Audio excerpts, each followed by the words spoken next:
26,000 మంది రెసిడెన్షియల్ స్కూల్లో చదువుతున్న పిల్లలు ఎవరైతే ఉన్నారో వీళ్లకు దాదాపు 2 సంవత్సరాల నుంచి ప్రభుత్వం బిల్లులు చెల్లించకపోవడం వల్ల మరి దయనీయమైన పరిస్థితి ఎదుర్కోవడంతో పాటు వాళ్ళను ఆ స్కూళ్ళ నుంచి పంపించేటువంటి పరిస్థితి ఉంది.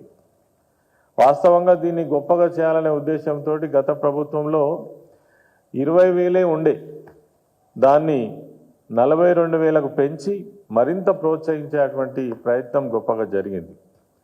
తర్వాత దీనికి బడ్జెట్స్ కూడా ఎక్కడ లోటు లేకుండా ప్రతి సంవత్సరం ప్రభుత్వంలో బడ్జెట్ 100 కోట్ల రూపాయల నిధులు వెచ్చించి మరి 80 కోట్ల రూపాయలేమో రెసిడెన్షియల్ స్కూల్లో చదివే పిల్లలకు, 20 కోట్ల రూపాయలేమో డే స్కాలర్గా చదివేటువంటి పిల్లలకు ఎప్పటికప్పుడు ఏ రకమైనటువంటి ఇబ్బంది లేకుండా మరి ఆ యాజమాన్యాలకు బిల్లులు కట్టించడం వల్ల వాళ్ళు రెసిడెన్షియల్ స్కూల్లో పిల్లలకు మంచి అన్ని వసతులు ఇచ్చి విద్య అందించేటువంటి అవకాశం ఉండే. కానీ ఇప్పుడు 2 సంవత్సరాల నుంచి 200 కోట్ల పైచీలకు నిధులు ఒక్క పైసా కూడా మరి రిలీజ్ చేయడం లేదు. మరి పాఠశాల చదువుతున్నటువంటి పిల్లల పరిస్థితి ఎలా? చాలా దారుణం. మీ పుస్తకాలు మీరే కొనుకొచ్చుకోండి, మీ బట్టలు మీరే తెచ్చుకోండి, మళ్ళీ ఒకవేళ ప్రభుత్వం కనుక డబ్బులు ఇస్తే మీకు ఇస్తాం అని కొన్ని పాఠశాలలు అయితే దాదాపు విద్యార్థులను బయటికి పంపించేసారు.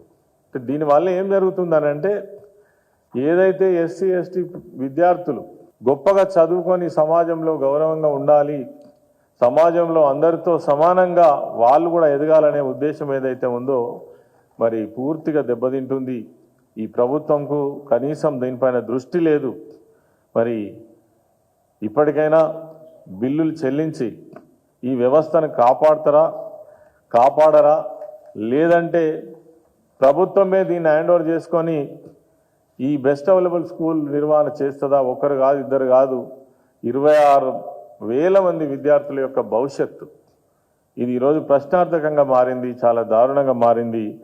తక్షణమే దీనిపైన ప్రభుత్వం దృష్టి సాధించి మరి వీళ్ళ బిల్లులు రిలీజ్ చేసి ఆ పిల్లలకు రక్షణ కల్పించి వాళ్ళ భవిష్యత్తును కాపాడాలని కోరుతా ఉన్నాం.